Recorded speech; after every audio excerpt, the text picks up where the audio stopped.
Hello শিক্ষার্থীরা, আজকের ভিডিওতে আমরা শিখব ন্যারেশন চেঞ্জ। তো ন্যারেশন সাধারণত দুই প্রকার হয়, একটা হচ্ছে ডাইরেক্ট, একটা হচ্ছে ইনডাইরেক্ট। ন্যারেশন মানে উক্তি, আমি কোনো কিছু শুনলাম, সেটাকে আমি অন্যজনকে কিভাবে বলবো, সেটাকে গুছিয়ে, সেইটাই হচ্ছে ন্যারেশন। ঠিক আছে? তো ন্যারেশন করতে গেলে কি করতে হয়? ডাইরেক্ট থেকে ইনডাইরেক্টে নিয়ে যেতে হতে পারে, বা পরীক্ষাতে বলা থাকতে পারে যে ইনডাইরেক্ট থেকে ডাইরেক্টে নিয়ে আসো, এটাও হতে পারে। তাহলে আমাদেরকে কয়েকটা নিয়ম মেনে, খুবই সহজ, এই ভিডিওটা যদি তোমরা শুরু থেকে শেষ পর্যন্ত দেখো, আমি ন্যারেশন চেঞ্জের সমস্ত ডাউট তোমাদের ক্লিয়ার করে দেবো। আর এটা ক্লাস 7 থেকে 11-12 যে সমস্ত ছাত্রছাত্রী আছে সবার জন্য হেল্পফুল। তো ভিডিওটা প্রত্যেকেই দেখো। তো দেখো, প্রথমত এই যে বাক্যটা নিলাম, রাম সেড আই অ্যাম ইল, রাম বলল আমি অসুস্থ। তো এই বাক্যটা বোঝো, রাম বলল আমি অসুস্থ, এই আমিটা কি? সবসময় দেখো, আমি, তুমি, আমি, আমার, আমাকে বোঝাতে কখন ব্যবহার হয়? যে বক্তা বলছে সে নিজের কথা বলছে। রাম বলছে আমি অসুস্থ, অর্থাৎ আমিটা কি? যে বলছে সে। যে যদি বলতো রাম বলল তুমি অসুস্থ, তুমিটা কিন্তু রাম হতো না, কারণ নিজেকে কেউ তুমি বলে না, অপরজনকে তুমি বলে। তাহলে দেখো, রাম সেড আই অ্যাম ইল, তো তাহলে এই যে রামটা হচ্ছে কিন্তু আই। তাহলে উত্তরটা কীভাবে হলো দেখো, ইনডাইরেক্টে রাম আছে, রাম বসে গেল, সেড আছে, সেড বসে গেল, এই কমা, ইনভার্টেড কমা যেগুলো আছে দেখো, এইটা তুলে আমাদেরকে বাক্যটাকে পুরো গুছিয়ে অ্যাড করতে হবে। তার জন্য একটি লিঙ্কার নেওয়া হলো, সেটা দ্যাট। কেন এখানে দ্যাট হলো, ভিডিওটা পুরো দেখো, পরে বুঝতে পারবে। দ্যাট বসতে পারে, ইফ বসতে পারে, ওয়েদার বসতে পারে, তো বিভিন্ন সিচুয়েশানে। তবে অত ঘাবড়ানোর দরকার নেই, খুব ছোট ছোট জিনিস মনে রাখবো। আর এটা কিন্তু সমস্ত আমরা টেন্স ছাড়া আমি তোমাদেরকে শেখাবো, তাই তোমরা কিন্তু নির্ভয়ে করতে পারবে, পরীক্ষাতে ভুল হবে না তোমাদের। দ্যাট দিলাম। এইবারে দেখো, এই আই অ্যাম ইল, এই যে পোর্শনটুকু রয়েছে, এইটা কি করতে হচ্ছে? পরিবর্তন করতে হচ্ছে। আই থেকে কি করবে? আই থেকে হি করে দিলাম। কেন হি? কারণ এই আইটা কে? রাম। আচ্ছা, আইটা রাম কি করে বুঝলাম? যখন দেখবে এখানে যে বক্তাটা বলা হচ্ছে, সে যদি বা আমি, আমার, আমাদের, মানে নিজের বোঝাতে ব্যবহার হয়, তাহলে সঙ্গে সঙ্গে ধরে নেবে যে বলছে সে। বোঝাতে পারলাম? আমি, আমার, আমাদের যদিও বোঝায়, এখানে কিন্তু ইউ থাকলে কিন্তু রাম হতো না, বা দে থাকলে রাম হতো না, এখানে অন্য কোনো নাম থাকলেও সে রাম কিন্তু হতো না। আমি বলছে, আমি আমার নিজের কথা, যে বলছে সে নিজের কথা বলছে, তাহলে এটা সে নিজে, অর্থাৎ রাম আছে, রাম একটি ছেলে, তাই আমরা এখানে হি বসালাম। রাম যদি একটি, রামের জায়গায় যদি কোনো একটি মেয়ে থাকতো, তাহলে আমরা এখানে সি বসাতাম। সিম্পল। এইবারে দেখো, ন্যারেশনের টেন্সের নিয়মের জন্য, কারণ আমি একটা কথা শুনলাম, শুনে সেটা বলছি, মানে কথাটা পুরো অতীত হয়ে যাচ্ছে, যার কারণে এই টেন্সটা পাস্ট টেন্সে চলে যাচ্ছে। অ্যামিজে থাকলে ওয়াজ হয়ে বসে, তাহলে ওয়াজে। ঠিক আছে? এইটুকু হচ্ছে বেসিক কনসেপ্ট। প্রথমে একটা এরকম বাক্য দেওয়া থাকবে, সেটাকে এরকম করতে হবে, অথবা এরকম একটা দেওয়া থাকবে, এরকম করতে হবে। বেশিরভাগ তোমাদের এটা কিন্তু দেওয়া থাকে, এটা করতে হয়। ঠিক আছে? তো এইবারে তোমরা জানো বাক্য ক প্রকার? অর্থের দিক দিয়ে বাক্যকে 5 ভাগে ভাগ করা হয়। গঠনগত তো 3 প্রকার আছে, সিম্পল, কমপ্লেক্স, কম্পাউন্ড। কিন্তু একটা বাক্যের ধরন অনুযায়ী সেটা 5 ভাগে ভাগ করা হয়: অ্যাসার্টিভ, ইন্টারোগেটিভ, ইম্পারেটিভ, অবজেক্টিভ আর এক্সক্লেমেটরি। তো এই যে 5টা বাক্য হয়, এই 5টা বাক্য আমাদের ন্যারেশনে দিতে পারে। তাহলে আমরা দেখে নিই ন্যারেশনের টেন্সের পরিবর্তনের যে নিয়মটা। টেন্সের পরিবর্তনের নিয়ম তোমাদের বিভিন্ন শিক্ষকরা বলে থাকেন কি, প্রত্যেকটা টেন্স চেঞ্জ করতে হবে। যেমন সিম্পল প্রেজেন্টে থাকলে সিম্পল পাস্টে চলে যাবে, এরকম টেন্সে তোমাদের ঝামেলা যাতে না থাকে, সেই জন্য আমি সহজেই নিয়মটা করে দিয়েছি। তোমরা এইটুকু নিয়ম দেখলে আশা করছি সমস্ত রকমের টেন্সের ঝামেলা তোমাদের শেষ হবে। টেন্স ছাড়াই তোমরা ন্যারেশন চেঞ্জ করতে পারবে। তো দেখো, বাক্যের মধ্যে এই যে রিপোর্টেড স্পিচ, এই অংশটার মধ্যে এইটা থেকে থাকবে। ঠিক আছে? তো যদি বা ডু থাকে, বা ডাস থাকে, বা ভার্বের ফার্স্ট ফর্ম থাকে, এই তিনটের মধ্যে যেটা দেখতে পাবে, তাহলে সেই টেন্সটাকে, সেই মেন ভার্বটাকে ভার্বের সেকেন্ড ফর্ম করবে। ঠিক আছে? আর ভার্বের সেকেন্ড ফর্ম হওয়া মানে ডু, ডাজ, সেক্ষেত্রে উঠে যাবে। ঠিক আছে? তারপরে দেখো, ডিড বা ভার্বের 2 নম্বর ফর্ম যদি থাকে, তখন হ্যাড করতে হবে, ভার্বের থার্ড ফর্ম বসাতে হবে।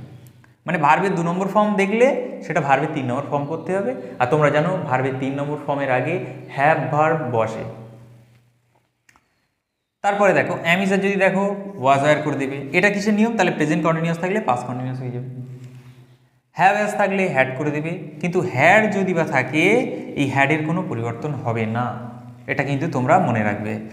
আর মডাল ভার্ব যদি থাকে, মডাল ভার্ব কী কী? Can, could, shall, should, will, would, এই যে মডাল ভার্বগুলো যদি থাকে তাহলে এগুলো কিন্তু পাস্ট টেন্সে নিয়ে যাবে। খুবই সিম্পল। ক্যান থাকলে কুড, শ্যাল থাকলে শুড, উইল থাকলে উড, মে থাকলে মাইট। তাহলে এই রকম মডেলের পরিবর্তন হয়ে যাবে। এই ছিল তোমাদের টেন্সের নিয়ম। তোমরা পারলে একটা স্ক্রিনশট নিয়ে নিতে পারো। চলো আমরা অ্যাসার্টিভ সেন্টেন্স শিখি। তার আগে বলে রাখি, টেন্সের যে পরিবর্তন আমি যে তোমাদের বললাম ওটা কিন্তু তখনই পরিবর্তন হবে যদি সেখানে চিরসত্য ঘটনা না থাকে বা প্রতিদিনের অভ্যাস যদি না থাকে। যেমন পৃথিবী সূর্যের চারিদিকে ঘোরে, শিক্ষক মহাশয় বললেন পৃথিবী সূর্যের চারিদিকে ঘোরে, এটা চিরসত্য, এটা কোনো পরিবর্তন হবে না, টেন্সের কোনো পরিবর্তন হবে না, যে আগের দিন ঘুরেছিল এখন বন্ধ হয়ে গেছে এরকম কিছু নয়। এছাড়া যদি বলি যে I go to school everyday, তাই এভরিডে প্রতিদিন বোঝাবে যেগুলো, সেগুলোরও টেন্স পরিবর্তন হবে না, কারণ অভ্যাসজনিত কাজ আর চিরসত্য থাকলে টেন্সের পরিবর্তন হয় না। টেন্সের পরিবর্তন ছাড়া এই পরিবর্তনটা তোমাদের একটু মনে রাখতে হবে। টুডে থাকলে দ্যাট ডে হবে, নাও থাকলে দেন হবে, মানে আজকে হলে সেদিন, এখন থাকলে তখন, ইয়েস্টারডে গতকাল, দ্য প্রিভিয়াস ডে আগের দিন, টুমোরো দ্য নেক্সট ডে পরের দিন, এগো আগে, বিফোর পরে,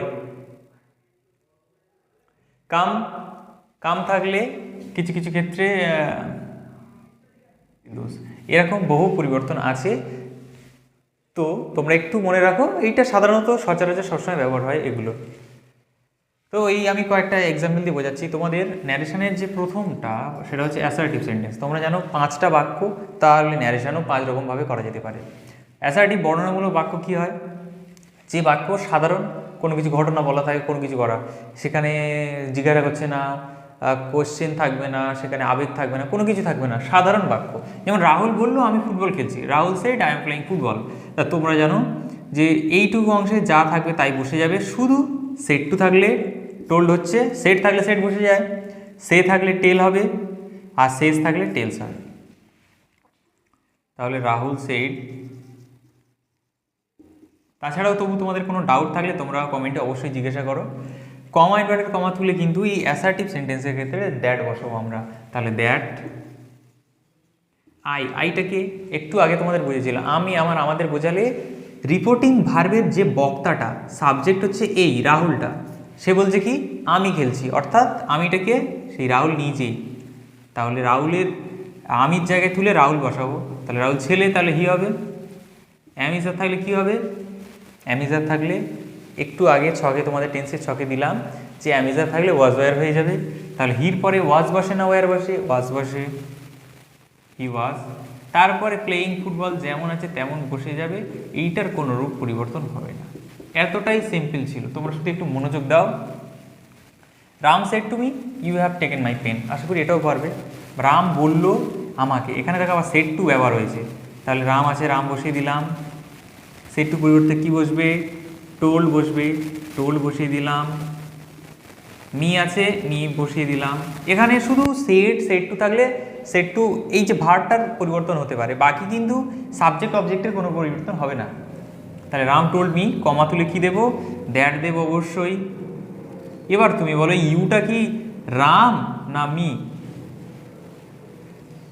রাম সে নিজেকে তুমি বলবে না, ইউ বলবে না, ইউ সে অপরজনকে বলবে। রাম আমাকে বললো তুমি, আচ্ছা আমাকে যদি বা কেউ বলে যে তুমি, তাহলে সেই তুমিটা কে? আমি। আমি ইংরেজি কি? আই। তাহলে দ্যাট আই। বুঝতে পারলে না কি পারলে না? দেখো মি প্লাস ইউ থাকলে সবসময় আই হবে। এখানে যদি বা মি ইউ এরকম কোনো জায়গায় দেখেছো সবসময় আই হবে, ঠিক আছে? কারণ সে আমাকে বলল, আমাকে বলছে, আমাকে কি বলছে? তুমি, এই তুমিটাকে আমি, ঠিক আছে? তা এখানে দেখো এই মিটা মানে এই ইউটা, তো এই মিটা তো আর বসাতে পারি না, কারণ এখানে সাবজেক্ট আছে ইউ। তাহলে মিটার সাবজেক্ট কি? মি থেকে আই আসে, আই থেকে মি হয়, মি থেকে আই, তাহলে আই দিলাম। হ্যাভ থাকলে কি হয়ে যাবে? হ্যাড। টেকেন, টেকেন দিলাম। মাই, এখানে দেখো মাই পেনটা কি আমরা লিখতে পারি হু মাই পেন? না। আমার কলম বলতে কার? যে বলছে তার, এইটা কিন্তু সাবজেক্টের বোঝাচ্ছে। তাহলে যে বলছে তার ইংরেজি কি? আমার। আমার মানে আমার, কিন্তু এখানে রাম বলছে আমার, তাহলে আমি সেটাকে আমার না বলে বলবো রামের, মানে তার। তার বোঝাতে গেলে কি ব্যবহার করব? হিজ বা হার। হিজ হলে ছেলে, মেয়ে হলে হার। তাহলে এখানে রাম ছেলে, তাই এখানে হিজ হবে। আর পেন আছে, পেন বসিয়ে দিলাম, ব্যাস, সিম্পল এইটুকু।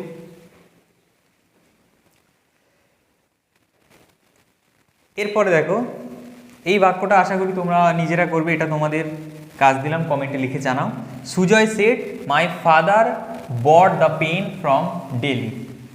সুজয় বলল আমার বাবা কলমটা কিনেছে দিল্লি থেকে। তাহলে এটা তোমরা আশা করি করতে পারবে, কীভাবে করতে হয় আমি তো বলে দিলাম। তো চলো এবারে অ্যাসার্টিভের পরে আমরা ইন্টারোগেটিভ সেন্টেন্সটা শিখে নিই। এবারে দেখো ইন্টারোগেটিভ সেন্টেন্স অর্থাৎ প্রশ্নবোধক বাক্য। প্রশ্নবোধক বাক্যের ক্ষেত্রে কি করবে? এখানে সেট থাক বা সেট টু থাক বা আক্স থাক, সব ক্ষেত্রে কিন্তু আক্সড বসাতে হবে। যদিও প্রেজেন্ট ফর্মে থাকে তাহলে ইডি হবে না, সে থাকলে আস্ক হবে, শেষ থাকলে আস্কস, এর সাথে এস যোগ হবে। যেমন ভার্ব থাকবে ঠিক সেইভাবে পরিবর্তন হবে। কমা তুলে ইফ বসো বা ওয়েদার। ওয়েদারটা আমরা বেশি বসাই না, ইফটা বেশি বসাই, কারণ ইফটা সহজ। ওয়েদার বসাতে গিয়ে তোমরা অনেকে ওয়েদার লিখে দাও, সেটাতে আরও সমস্যা হয়ে যাবে। তাহলে দেখো এটা কী হবে? রাম সেট আছে, সেট রাখা যাবে না কারণ এটা কোশ্চেন মার্ক, সরি এগুলো সব কোশ্চেন মার্ক। তাহলে সেট আছে কী হবে? আস্ক হবে, আস্কড। কমা তুলে কী হবে? ইফ দিতে পারো বা ওয়েদার দিতে পারো। তাহলে ধরো ইফ দিলাম। এইবারে এই বাক্যটুকুর মধ্যে কোনটা আগে আনতে হয়? সবসময় সাবজেক্টটাকে। তাই সাবজেক্টটা কি আছে? ইউ আছে। আচ্ছা এই ইউটা কি রাম নিজে কি? হ্যাঁ কি না বলো? না, রাম নিজে নয়, কারণ রাম নিজেকে তুমি বলছে না, অন্যজনকে তুমি বলছে। অন্যজন কে আছে এখানে? কেউ নেই, মানে তোমরা সবসময় মি ধরে নাও, তাহলে তোমাদের সুবিধা হবে। কেউ না থাকলেও মি ধরে নেবে, মি থাকলেও মি ধরে নেবে। তাহলে আমাকে যদি বা কেউ তুই বলে, মি প্লাস ইউর বন্ডিং হলে সঙ্গে সঙ্গে আই হয়ে যায়, খেয়াল রাখবে। এখানে মি যদি থাকে, এখানে যদি ইউ থাকে সাবজেক্ট, তাহলে সবসময় আই হবে। তাহলে আমাকে বললো, কেউ নেই মানে আমাকে বললো। আমাকে যদি কেউ তুমি বলে, সেটা হচ্ছে আমি হয়ে যাবো, আই। অ্যামিজার থাকলে ওয়াজ ওয়ার হয়, তাহলে এখানে আয়ের পরে ওয়াজ বসে। আই ওয়াজ গোয়িং হবে টু স্কুল। সিম্পল। তোমরা কিন্তু খেয়াল রাখবে, শেষে কিন্তু অবশ্যই ফুল স্টপ দেবে। ন্যারেশন চেঞ্জ করার পরে কিন্তু আমরা আর সেখানে কিন্তু কোশ্চেন মার্ক, আবেগসূচক চিহ্ন কোনো কিছু দেবো না, সোজা ফুল স্টপ। তাহলে আশা করি বুঝতে পারি। সেট থাকলে আক্সড হলো, কমা তুলে ইফ বা ওয়েদারে যে কোনো একটা দেবো। তারপরে এই যে সাবজেক্টটা আছে সেটা পরিবর্তন হবে। সাবজেক্ট অবজেক্ট যেগুলো আছে, যেমন নাউন পরিবর্তে যে সমস্ত থাকবে, প্রোনাউন থাকবে, সবগুলো কিন্তু তোমাদের পরিবর্তন করতে হবে। সোহেল আক্স মি, সোহেল আমাকে জিজ্ঞেস করলো, তাহলে এটা যেমন আছে তেমন হবে, কারণ এটা আক্সড অলরেডি দেওয়া আছে। তাহলে সোহেল আক্স মি যেমন আছে তেমন লিখলাম। কমা তুলে ইফ দেব, সরি ইফ এখানে বসবে না। কেন কেন কারণ বলেছি, ইফ তখন বসে যখন ডব্লিউএইচ থাকে না। তাহলে এটা লিখে নিতে পারো, ডব্লিউএইচ থাকলে ইফ বসে না। ইফ বা ওয়েদারের মধ্যে কোনোটাই বসবে না ডব্লিউএইচ ওয়ার্ড থাকলে। তাহলে কি বসবে? সেই ডব্লিউএইচ ওয়ার্ডটাকে আগে টেনে নেব। এটাই কিন্তু ডব্লিউএইচ ওয়ার্ড, আবার এটাই লিঙ্কার হিসেবে এখানে ব্যবহার হবে। ওয়াইটাকে ওয়াই দিয়ে দিলাম। এবারে সাবজেক্ট কি আছে? ইউ। ইউটাকে এই মি প্লাস ইউ মানে আই, হয় আই। অ্যামিজার থাকলে কি হয়? ওয়াজ ওয়ার হয়, আয়ের পরে ওয়াজ হবে। ক্রাইং আছে, ক্রাইং দিয়ে দেবো, ব্যাস ফুল স্টপ হয়ে গেল। এরপরের বাক্যটা তোমরা করো। সীমা সে টু সিস্টার, সীমা তার সিস্টারকে বললো have you taken my pen. তাহলে কী কী চেঞ্জ করতে হবে এখানে? সাবজেক্টটা কে আছে? ইউ। ইউটাকে কাকে বলছে? সিস্টারকে বলছে। মাইটা হচ্ছে সীমা। তা তোমরা একটু বুঝে একটু করো। এবারে আমরা দেখে নেব ইম্পারেটিভ সেন্টেন্স, অর্থাৎ আদেশ, অনুরোধ, উপদেশ বোঝায় এরকম বাক্যকে ইম্পারেটিভ সেন্টেন্স বলে। সেক্ষেত্রে সেট বা সেট টু থাকলে এই তিনটের মধ্যে যে কোনো একটা বসবে। Order, requested, advised. আদেশ যদি বোঝায় তাহলে অর্ডার হবে, রিকোয়েস্ট বোঝালে অনুরোধ বোঝালে রিকোয়েস্ট হবে, আর অ্যাডভাইসড অর্থাৎ উপদেশ। এখানে এস আছে, সি থাকলে সেটা নাউন হয়ে যায়, ঠিক আছে? অ্যাডভাইসড। তো এই বাক্যটা আমরা নিচ্ছি। কমা তুলে কি বলেছে? টু বসবে কিন্তু, আর ডু নট থাকলে নট টু হবে, মানে টুর আগে নট বসবে, ঠিক আছে? কমা তুলে টু বসাবো, তাহলে দ্য টিচার দিয়ে দিলাম। এখানে সেড আছে, এখানে কি বলছে, আমার ক্লাস থেকে বেরিয়ে যাও, get out of my class, তাহলে এটা অর্ডার করছে টিচার স্টুডেন্টকে, তাহলে এটা অর্ডার দিলাম, কমা তুলে টু দিয়ে দেব, দিয়ে ভার্বের ফার্স্ট ফর্ম থেকে বসিয়ে দেব। টুর পরে ভার্বের ফার্স্ট ফর্ম খুঁজবে, যদি বা সামনে অন্য কিছু থাকে সেটা দেবে না, টুর পরে ভার্বের ফার্স্ট ফর্ম বসে তবে ইনফিনিটিভ গঠন হয়। তো টু গেট আউট অফ, এখানে একটা আবার পজিটিভ প্রোনাউন আছে দেখো, মাই। মাই কথার অর্থ কার, আমার, আমার বলতে যে বলছে তার, এই টিচারের, তাহলে টিচারের বোঝা থেকে বলবো তার, হিজ ক্লাস, হয়ে গেল সিম্পল। তারপরে দেখো, Soma said to me please give me a pen, Soma আমাকে বললো দয়া করে আমাকে কলম দাও, তাহলে দেখে বুঝতেই পারছো রিকোয়েস্ট করছে, তাহলে এটা সোমা সেড টু জায়গায় রিকোয়েস্টেড, মি আছে, মি হবে, কমা তুলে টু দেব। এইবার এই যে প্লিজ আছে এটা দেব না, কারণ রিকোয়েস্টেড অলরেডি আমরা দিয়েছি, আর প্লিজ দিয়ে সেটাকে ভারী করব না। তো রিকোয়েস্টেড মি টু, টুর পরে ভারে ফার্স্ট ফর্ম থেকে লিখবো টু গিভ মি। দেখো মি একটা প্রোনাউন আছে, আবার অবজেক্টিভ প্রোনাউন, এটা আয়ের অবজেক্ট মি, তাহলে মিটা কাকে বলছে, আমাকে, মানে যে বলছে তাকে, সোমাকে, তাহলে হিজ বা হার হবে, এটা মি আছে তাহলে হার হবে। পেন আছে, পেন দিয়ে দিলাম, ব্যাস। এটাতে কি অসুবিধা হয়েছে মিতে? তো দেখো সোমা আমাকে বলছে দয়া করে আমাকে একটা পেন দাও, সোমা আমাকে বলছে আমাকে পেন দাও, আমাকে মানে যে বলছে তাকে, সোমাকে। আমি বারবার বলেছি আমি, আমার, আমাকে, আমাদের, মানে নিজের বোঝাতে গেলে সঙ্গে সঙ্গে ধরে নেবে যে বলছে এখানে যে সাবজেক্ট সে, তাহলে এর তার পেন বোঝাতে গেলে লিখবো তার ইংরেজি কি, হিজ অথবা হার, মেয়ে বললো তাই হার আ পেন, ঠিক আছে। এরপরের এই এক্সাম্পলটা তোমরা নিজেদের মতো করে নেবে। এইবারে দেখো অপটেটিভ সেন্টেন্স, অর্থাৎ ইচ্ছাসূচক বাক্য, যে বাক্য দ্বারা আশীর্বাদ, প্রার্থনা, কোনো কিছু উইশ করা আর অভিশাপ দেওয়া বোঝায়। সেড টু যদি থাকো, উইশ হতে পারে যদি বা কোনো ভালো ইচ্ছা প্রকাশ করে আশীর্বাদ দেয়, প্রার্থনা যদি বা গড উল্লেখ করে সেক্ষেত্রে প্রার্থনা দাও, কার্ডস অভিশাপ।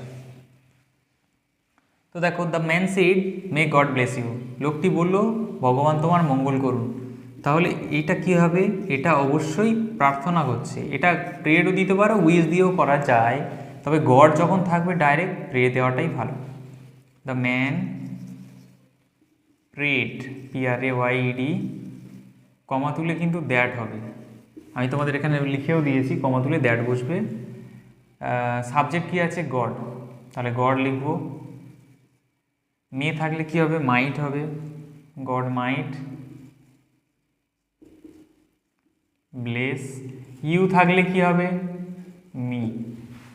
এর আগে বলবে স্যার আপনি তো তখন ইউ থেকে আই করেছিলেন, এখানে মি কেন? দেখো তখন ইউটা কিন্তু আগে সাবজেক্ট হয়েছিল, এটা এই ইউটা কিন্তু অবজেক্ট হিসেবে, কারণ এখানে সাবজেক্ট কিন্তু গড আছে, ঠিক আছে। তাহলে এই কাকে বললো, লোকটা কাকে বললো, কেউ নেই মানে মি, আমাকে ধরে নাও, ঠিক আছে, ওই জন্য মি লিখলাম, আমাকেই বলেছে। The woman said to me may you go to hell, মহিলাটি বললো আমাকে জাহান্নামে যাও, তাহলে এটা কি করব, দ্য ওম্যান, ম্যান হবে, ওম্যান, সেড টু জায়গায় কার্সড হবে কারণ এটা অভিশাপ, কার্সড মি দ্যাট মি, এখানে সাবজেক্ট কি আছে, ইউ, ইউটাকে এই মি প্লাস ইউ যদি থাকে তাহলে কি হবে, আই। এটাতে গুলিয়ে ফেলো না যে মি বসছে আবার আই বসছে, যখন ইউটা শেষে থাকবে অবজেক্ট হিসেবে থাকবে তখনই মি বসে, আর যখন ইউটা সাবজেক্ট হিসেবে থাকবে তখনই আই বসবে, কারণ এটাও সাবজেক্ট এটাও সাবজেক্ট, আর ইউটা সাবজেক্ট অবজেক্ট ছিল, মিটাও object. That I might go to hell যেমন আছে তেমন বসে যাবে, ব্যাস। এরপরে দেখো এই যে বাক্যটা the teacher said good morning, এটা কিন্তু একটু আলাদা, এই সব কোনো ফর্মুলা এখানে কিন্তু কাজ করে না। শিক্ষক মহাশয় আমাকে বললো গুড মর্নিং, এখানে শুধু এইটুকু লিখলে হবে দ্য টিচার সেডের জায়গায় উইশড করে দিলে হয়ে যাবে, ওয়েস্ট গুড মর্নিং, ব্যাস এইটুকুই হয়ে গেল। কমা তুলে দ্যাট ইফ বসানোর দরকার নেই। ছোট ছোট বাক্যের ক্ষেত্রে welcome, thank you, good morning, good afternoon, তাহলে এখানে গুড মর্নিং আছে, এটা আফটারনুন হোক ইভিনিং হোক তোমরা সব ক্ষেত্রে করতে পারবে। এরপরে একটা দেখো, he said to me thank you, সে আমাকে বললো ধন্যবাদ তোমাকে, তাহলে এইটা খুব শর্টে হয়ে যাবে, সে আমাকে ধন্যবাদ জানালো, এখানে এই ভার্বটাই শুধু কাজ হয়ে যাবে। তাহলে সেড টুর জায়গায় কী লিখবো, এটার উত্তরটা আমি করে দিই তোমাদের। হি থ্যাঙ্কড ইউটা হয়ে যাচ্ছে মি। কেন হলো? কারণ এই ইউটা কাকে বলছে? মিকে বলছে, কারণ হিটা সাবজেক্ট। সে আমাকে বলছে তোমাকে ধন্যবাদ। তোমাকে মানে কি? আমাকে বলছে। একজন যদি বা আমাকে বলে তোমাকে ধন্যবাদ, সেই তোমাকেটা কে? আমি নিজে, তাহলে মি, আমাকে। হি থ্যাঙ্ক মি। আশা করি তোমরা বুঝতে পারছো। যদি কোনো রকম কোনো ডাউট থেকে থাকে অবশ্যই তোমরা কমেন্টে জানাও। সব কিছু হয়তো ভিডিওর মধ্যে কভার করা সম্ভব হয় না অনেক সময়, এই জন্য তোমাদের অফলাইন ক্লাসও জরুরি, তো তোমরা অফলাইন ক্লাসও প্র্যাকটিস করো।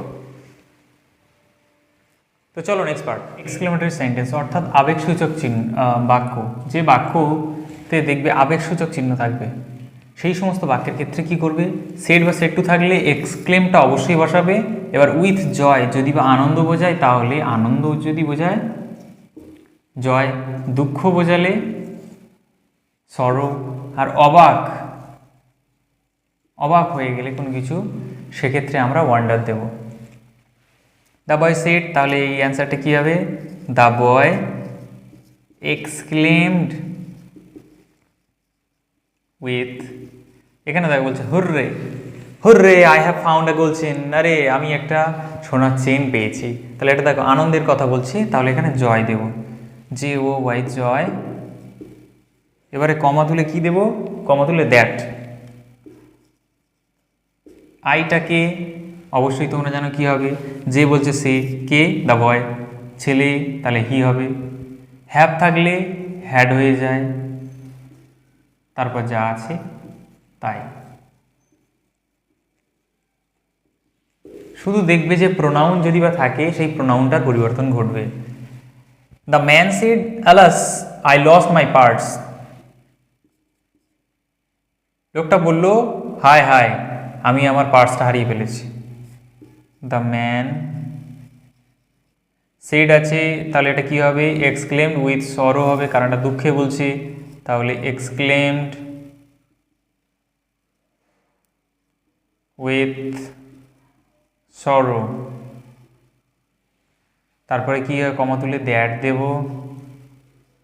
একটা জিনিস খেয়াল রাখো, এই যে হুররে, আলাস, প্লিজ, এই যে কথাগুলো কিন্তু থাকবে না। আই লস্ট মাই পার্স, এটা হয়ে গেল সরো। দ্যাট আইটাকে যে বলছে সে, তাহলে হি হয়ে যাবে, তার ম্যান আছে তাই হি হবে। লস্ট আছে দেখো ভার্বের সেকেন্ড ফর্ম, তাহলে কি করবে? হ্যাডও বসাবো প্লাস লস্টও বসাবো। লস্টটা ভার্বের সেকেন্ড ফর্ম হয়, থার্ডও ফর্ম হয়। অনেকেই এখনো ডাউটে ভোগে কখন ভার্বের থার্ড ফর্ম হয়, কখন সেকেন্ড ফর্ম হয়। দেখো যখন হ্যাভ হ্যাজ হ্যাড ইউজ হয় তখন মনে করবে ওই ভার্বটা থার্ডে আছে, বাকি সময় ভার্বের সেকেন্ড ফর্মে থাকে। That he had lost my, আবার দেখো মাই মানে কার? যে বলছে তার, ম্যানের, তাহলে হিজ। পার্স আছে, পার্স হয়ে গেল। আশা করি বুঝতে পেরেছো। তারপরের বাক্যটা দেখো, এটা তোমরা নিজেরা করো, কমেন্টে জানাও। He said what a beautiful bird it is, এখানে আবেগসূচক চিহ্ন শেষে হবে এটা। সে বলল কি সুন্দর পাখি এটা। তোমরা এইটুকু দেখো, এটা আবেগসূচক চিহ্নে আছে, অর্থাৎ এটা আবেগসূচক বাক্য। এইটা যদি সাধারণ বাক্যে বলো খুব সুন্দর পাখি এটা, কি সুন্দর পাখি এটা, এটাকে যদি সাধারণ অ্যাসার্টিভে বলো তাহলে বলবে এটা খুব সুন্দর পাখি, তাহলে সাবজেক্ট এখানে ইট আছে। তাহলে হি এক্সক্লেম ইন ওয়ান্ডার হবে, এটা অবাক হয়ে বলছে। হি এক্সক্লেমড ইন ওয়ান্ডার, কমা তুলে দ্যাট বসবে অবশ্যই। এবারে বলবে স্যার ডব্লিউএইচ ওয়ার্ড থাকলে তো ডব্লিউএইচ ওয়ার্ড বসে, তো ওটা কিন্তু ইন্টারোগেটিভ সেন্টেন্স, এখানে নয়। এখানে ওয়ার্ড বোঝাতে গেলে দেখো হোয়াট আর হাউ থাকলে ভেরি দিতে হবে, কারণ হোয়াট বোঝাতে মানে কি সুন্দর, মানে কি খুব বোঝাতে, খুব সুন্দর, আর ভেরি মানে খুব। দ্যাট সাবজেক্ট কি আছে? ইট, ইজ থাকলে ওয়াজ হয়ে যাবে, ইট ওয়াজ ভেরি বিউটিফুল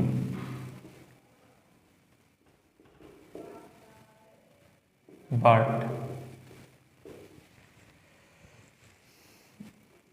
আশা করি তোমরা বুঝতে পেরেছো। যদি কোনো ডাউট থাকে তোমরা কমেন্টে লিখে জানাও। সব কিছু হয়তো একটা ভিডিওর মধ্যে কমপ্লিট করা সম্ভব নয়, কিছু কিছু পার্ট হয়তো বাকি রয়ে গেছে। তোমরা সেটা কমেন্টে জানাও, তোমাদের যে সমস্যাগুলো আছে, কোনো ন্যারেশন যদি বুঝতে না পারো কমেন্ট করে জানাও, তাহলে আমি সেটা সলভ করে দেওয়ার চেষ্টা করব। এবং নেক্সট ভিডিওতে তোমরা যে ভিডিওটা চাও সেই টপিকে আমি কিন্তু ভিডিওটি বানাবো। তো দেখা হচ্ছে পরের ভিডিওতে।